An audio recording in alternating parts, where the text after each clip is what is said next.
What's up, Gabby? Emily here. Just wanted to give you a little bit of feedback on this visual resume. So certainly your personal brand has evolved a bit since the last time I saw it in Editing for the Web and Portfolio 3. So I'm very curious to see how you've translated the same look and feel across the various assets that you've created for yourself since then. Most importantly, your portfolio website. I tried to go to this address and I couldn't pull it up, so that's something you definitely want to look at. There's no functionality attached to that as a link. I've got some comments just sort of about the layout and the content itself. First things first, you have just, it's very sparse in terms of keywords, right? So you tell a little bit about these jobs that you've had, except the kind of description of what you did there is pretty sparse. Now, depending upon the type of job that you're looking for in media communications, you will want to sort of infuse these descriptions with keywords that matches the type of jobs that you're looking for. So this is kind of bare bones. There's not really enough here to fully understand the scope of what you did, and if so, how that translates to you getting a job or a career in media communications. So you need to be thinking about, how is the information that I'm sharing here on this resume, how does it align with my aspirations or my goals in media communications? Certainly there's ways that you can characterize or showcase the work that you did to sort of demonstrate and provide evidence or proof of your skill set in a particular area. So kind of comment a little bit on the stylistic components here. You have a lot of empty space in this area and a lot of empty space down here. So certainly as you begin to really fill out the descriptions in this area for your responsibilities and the tasks that you did, you have plenty of room to do that here.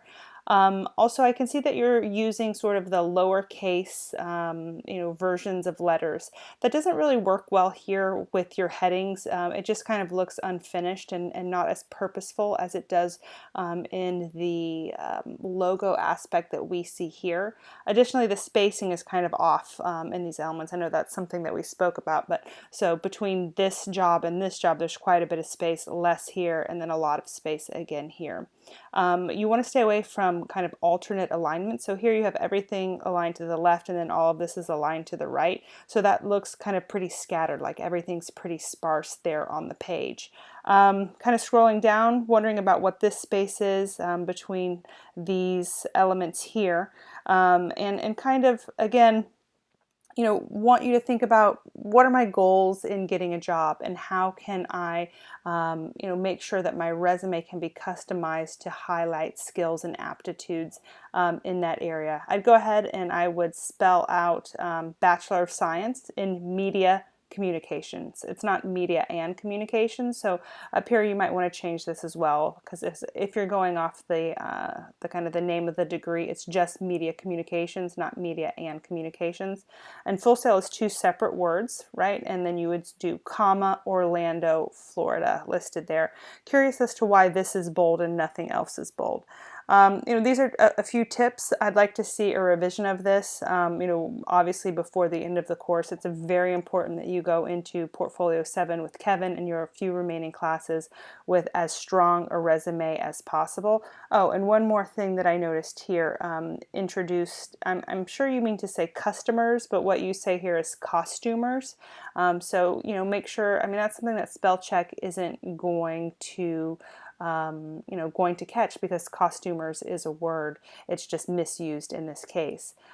Again, I know that I've said this before, but you really need to fill out the descriptions of your responsibility and tasks, and not just what you did, but how effective you were in that role. Is there a way that you can talk about your accomplishments or your unique stamp that you put on this situation? Another thing that I don't see is any sort of Friday blend involvement or any activities that you've been involved in while you've been in school here, right? So, there's really nothing since after 2015. Certainly you've done a number of things here in school that you can add to this. So the characterization of that is important. It becomes very keyword-rich content that can showcase your abilities and make sure that you can get your foot in the door with a media communications related gig. So let me know if you have any questions about this feedback and also about the expectations expectation that you will revise this and turn it back into me before the end of the month. I'm going to give you partial credit for this activity right now, and you can receive full credit for your work once you have revised it based on this feedback. Thanks, Gabby.